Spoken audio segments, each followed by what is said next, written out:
friends, Zoe here today. I'm super excited to talk to you because I'm going to be talking to you all about how to manifest money. Today's video is going to be number 7 in this series, so if you haven't checked out the previous videos, I'll be sure to link them below. One leads into another, so I definitely recommend playing the whole series and getting super inspired about attracting wealth into your life. So let's get started. Today's video is going to be about 3 different exercises that you can do to program your brain for abundance. These exercises specifically are meant to program you in a positive mindset.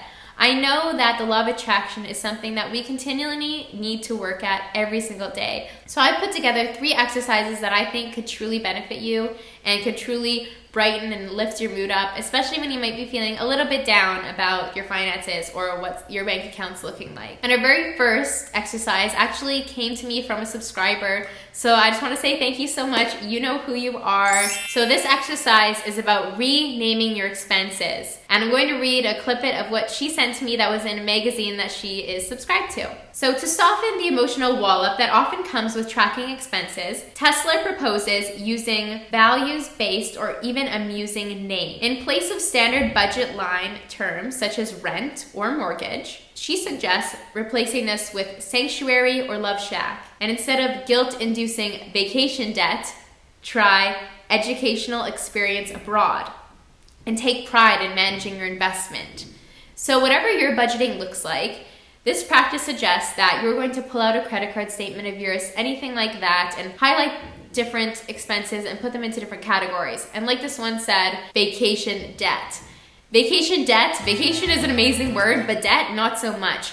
So replace this with something super inspiring, like the best trip ever, something that you feel good about putting your money into and paying off. I think that this could really benefit a lot of you out there, especially those of you who are conscious about your spending and do keep a budget that you're looking at on a regular basis. Because if you can program your brain to automatically think positive about where your money's going, it's just going to help that abundant mentality like we've talked about previously. The next exercise I have for you is the mentally spending exercise.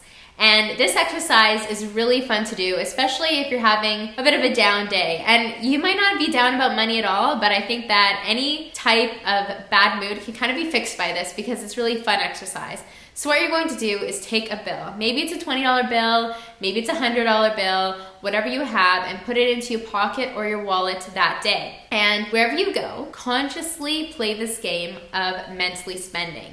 So you walk by a storefront and you see that there are water bottles on for 50 cents. How many water bottles can you get with $20? And play this game that if you were to mentally spend this $20 that you have in your pocket, the abundance that you could receive because of that. If you're passing by a farmer's market, how many fruits and vegetables could you buy with $20? If you're passing by a shop, you could definitely buy that shirt, you could definitely buy those socks, you could definitely buy this. Just play this game of how far $20 can get you.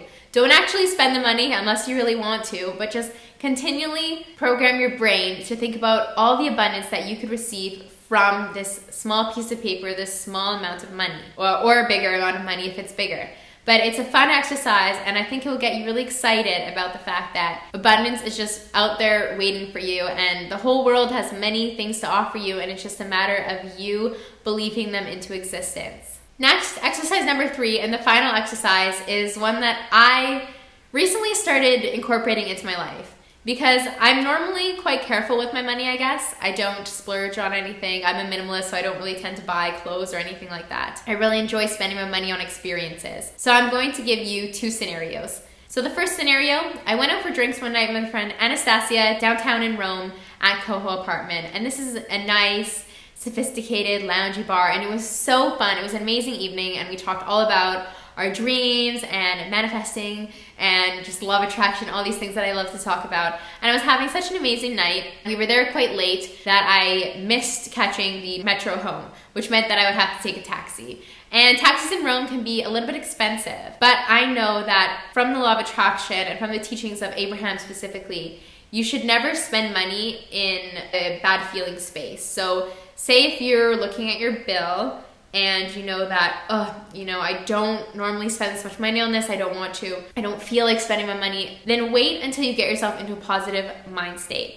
And the best time to spend money is when you are in an excited and feeling very inspired mindset. So after I left this night with Anastasia, I had no problem getting a cab home because I'm like, you know what, I just want to be dropped off right at my doorstep. And I don't normally catch cabs home, but I've had such an amazing night that no amount of money could pay for feeling inspired. You know when you feel inspired, where you're with like-minded people, that amazing feeling. So I hopped in the cab, and the cab driver is super nice and super fun, and I'm practicing my Italian all the way home with him. Kind of helps sometimes if you have like a drink in you to practice the Italian. It just works for me. So I was really practicing with him, and he was really helping me, and we were talking. He's like, what did you have for dinner tonight? And I actually remembered, oh, I didn't get dinner. Anastasia and I were originally going to get dinner, but they didn't have a table with us, so we just got a drink at the bar and chatted the evening away. And he's like, oh, you need dinner. And I was like, yeah, I know I do need dinner. And I asked him if he liked falafels, and he really liked falafels. So we drove around Rome looking for a falafel place at like 1 a.m. I wasn't drunk by any means. It was just a fun night, and I was just in high spirits. I actually took him out for falafel, and then he drove me home. And you know, cab drivers can be hit or miss, but this guy was just super fun, an old Italian man, and we just had a great time chatting. At the end of the night, I handed him over 40 euro to pay him for the cab, and he handed me back 20. And he's like, no, you keep it. It was a great night to spend with you. You know what? People are really kind in this world. Like, I just met a stranger. The odds are that I won't get that cab driver ever again. But he was such a nice man, and I had such a fun night with him that I was willing to give him a little bit more money than what I was willing to spend. And like I said, I don't normally spend money on cabs.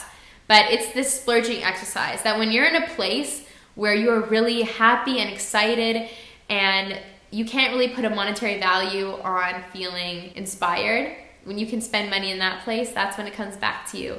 So I just want to let you guys know that obviously you need to be responsible with your finances, and not every day is a day to splurge. But when you are feeling in a really good place, and maybe you want to treat one of your friends, or maybe you are having a moment like I was having with a cab driver, and you're just like, I kind of want to take you out for a falafel at 1 a.m. so we can practice Italian together. Do what you want to do. Live in the moment, and when you're spending money from an inspiring place, I said it will come back to you.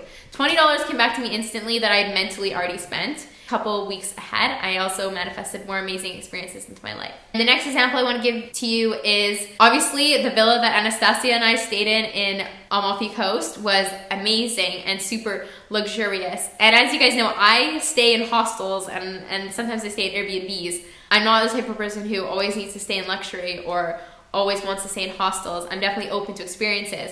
But I can definitely say that being able to be in such a beautiful place, in the villa, but a beautiful place in the Amalfi Coast in general, when you experience those types of things, when you decide to spend a little bit more money maybe on those types of things, and you can actually experience the luxury, it helps you visualize things into your life that you want.